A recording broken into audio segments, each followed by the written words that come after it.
Sounds good for me. Stop! I'm the PFAS monster! That has PFAS in it. What are you doing to me? I can cause high cholesterol, high blood pressure, preeclampsia in pregnant women, developmental issues, decreased immune response, changes in liver function, changes in certain types of cancers, liver and kidney damage, reproductive issues, dermal irritation and corrosion. I also give a potential cancer risk, and I'm an endocrine disruptor. Can you not do all those things, please? No. That was weird, but I guess I was tired. I see you're using more PFAS. Why are you in my house? I'm everywhere. I'm PFAS. I never go away. Damn, I'm really hungry.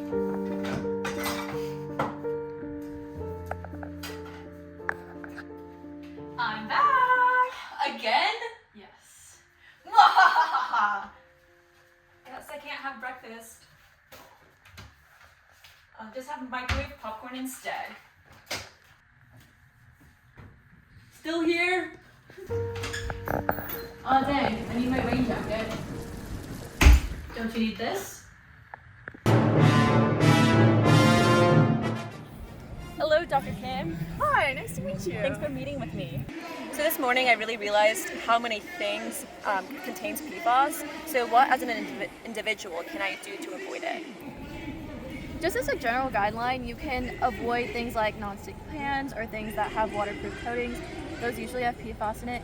You can also, there are certain eco-labels that will not allow PFAS in products that have it labeled. For example, the EP's Safer Choice label, so you can look for that to avoid PFAS in everyday products. I appreciate that, and I will definitely look into those individual choices. But what I'm concerned about is that since there's only so many individual choices we can all make, what are the government doing specifically about PFAS? Right now, there's not too many current regulations around PFAS, so hopefully in the future the government will continue to add regulations banning PFAS from being added to new products.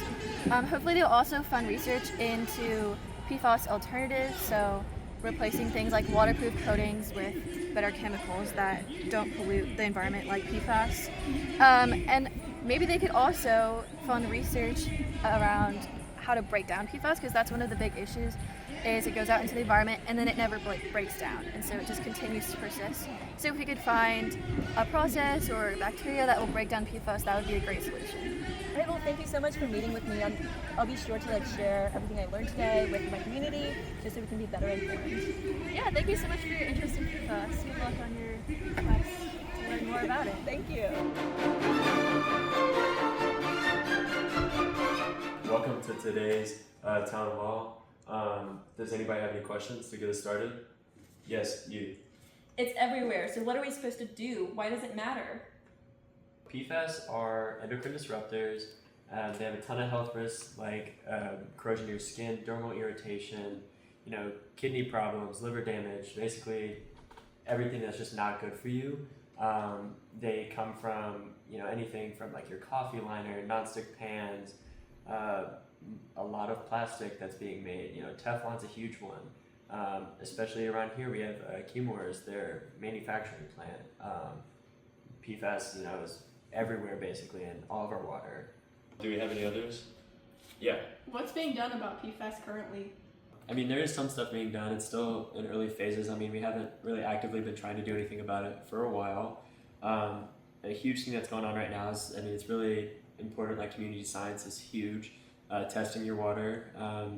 We are being able to test it with smaller concentrations every day. Like we're making a lot of huge advancements. There's also a regulation that's been added to the Safe Drinking Water Act as of April of last year. Under the Biden administration, it basically lowered the maximum contaminant levels of the Safe Drinking Water Act for specifically PFAS. Granted, we're not going to start monitoring for that until 2027 and actually enforcing the proper levels until 2029.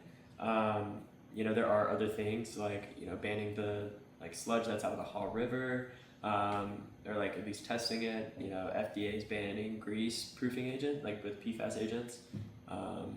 There's a lot of work being done right now, but we can definitely work on it. Does anybody else have any questions? Yeah. So what can we do about this issue moving forward? Like we said, there's a ton of advancements, technological advancements that we're working with. A huge part is reverse osmosis. I mean, that's what can be done on an individual scale, but obviously we want to focus on the bigger corporations that are actually creating these PFAS chemicals, and that's going to be a little bit harder. That's definitely going to take a little more regulatory action.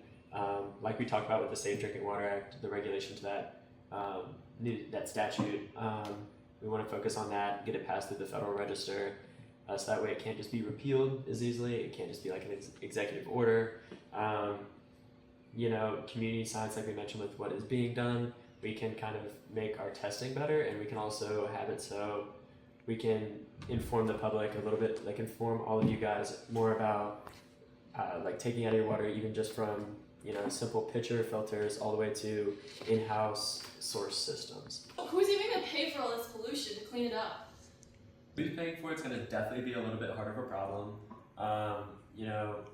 Basically a lot of these companies, and basically when the government pays for something that comes out of our taxes, like that's what we pay taxes for. However, when it's a company like Chemours, where we know that they can be a point source for this, as we get stronger regulations that hold them accountable, we can actually take settlements against them, take them to court, have them pay. We do have to be careful about that coming out of the local economy, like school systems, stuff like that, from such a large manufacturing entity. But as we move forward, we just need to worry about holding these companies accountable so that they can pay, so it's not something that the individual is having to suffer from. I'm really glad we were able to have this meeting to get informed about PFAS. Personally, I'm definitely going to get a water filter. Yeah, it's good to know that change is possible. Definitely. I'm going to tell my family to get their water tested for their private well.